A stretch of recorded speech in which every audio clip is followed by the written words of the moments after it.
Hi, my name is B. Rocker.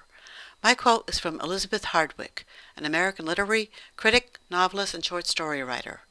The greatest gift is a passion for reading. It is cheap, it consoles, it distracts, it excites, it gives you the knowledge of the world and experience of a wide kind. It is a moral illumination.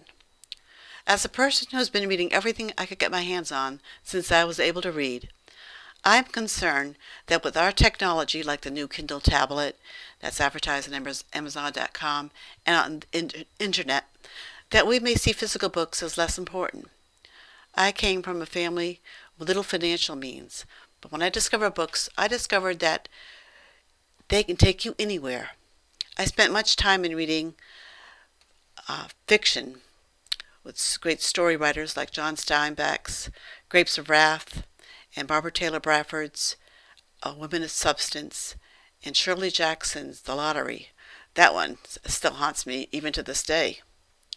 My parents knew how important that reading was for me, and they subscribed to the Reader's Digest condensed books.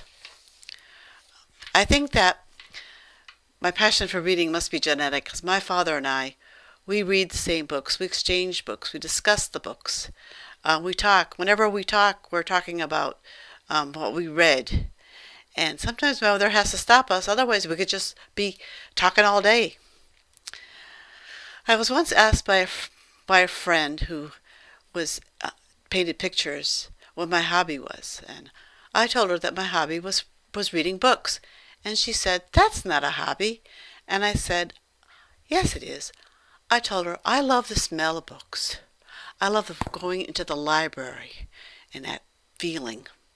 And right now I have a 1904 Edgar Allan Poe edition book, Volume 6, which is Tales of Horror and Death. And I think of all the different people who might have read this book, because it's over 100 years old. And I treat it very, very well. I think some of these classic books are so important. One of the interesting things I've come to think about as I'm getting older is that all the books that I've read, whether they're fiction or not, has helped me to understand people that I meet in real life. You know, you read situations and stories and how people react to different things, and you learn there's all different people that, some people cry when they're happy and some people laugh when they're happy, and people do different things. And you find when you meet other people, like if you see somebody that's looking at you with a grimace on his face or something like that, instead of thinking that he doesn't like you or something, it just might mean that his feet hurt. He's been walking all day or something, and it really helps you to understand people.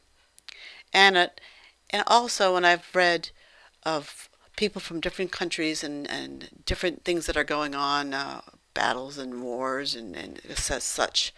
When I hear people, coworkers around me, complain about little things that don't matter so much, and they make it so important, but I find things easier to not worry about. It's because little things are not important, and it keeps me to have a good sense of humor too. And don't forget, reading the comic section is very important.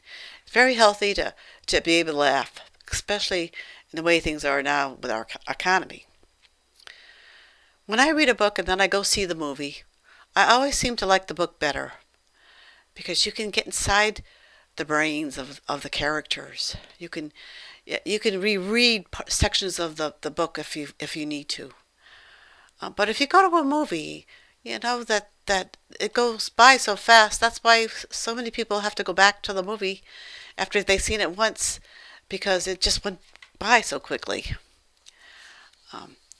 And also, reading books is very creative, because you just have to read a few words from an author, and you can see this scene in your mind.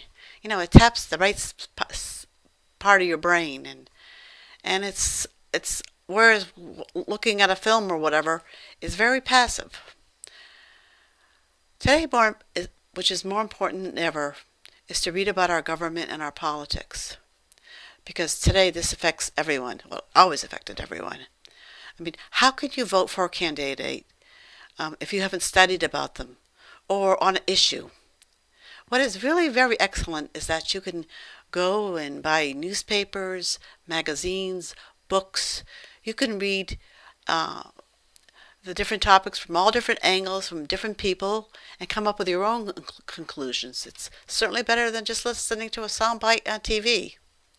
I read my local paper, which is the Journal Enquirer, the Harvard Current, magazines like Time and News, World Report, women's magazines, some religious magazines, and I will admit I read newspapers on the internet.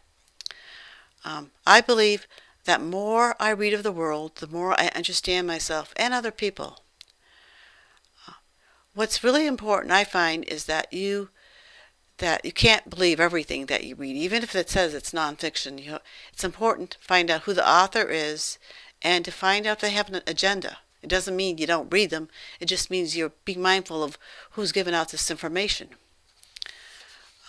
A great thing about books is that you can bring them with you shopping and waiting in line at the supermarket, at the doctor's office, or if you were waiting in a car for somebody. Also, I find that on a especially beautiful day to take my textbook and go outside to the park and read. You take advantage. Another thing that's really important that I also am passionate about is that people should read to the children when they're young, even before they know how to read. You can be very expressive with the characters, and this gets the children involved, and hopefully they'll want to read other books. And believe it or not everybody has access to the internet. So they do need newspapers and other stuff to be available. I also find that reading from a laptop or on the monitor, it's really hard on your eyes. And I think it's great that from the websites that, some of the websites that you can make the fonts larger, but not many are like that. I really don't want to discuss the cons because I'm sure there's someone right now saying, but it's killing trees. I understand that we're trying to go paperless, but please, let's not include books.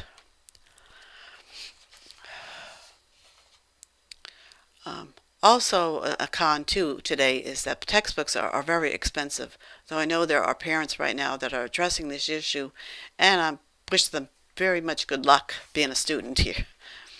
In conclusion, I'm hoping that people who love books as much as I love books think twice before letting their libraries fill up with CDs and DVDs and videos and such and everything. That it's very important to keep the classics, to keep books around, keep books on your coffee table, to make them easily accessible to children. Reading is so important for their education. And also, I just want to be sure that there's a whole lot more passionate people besides just me and my dad.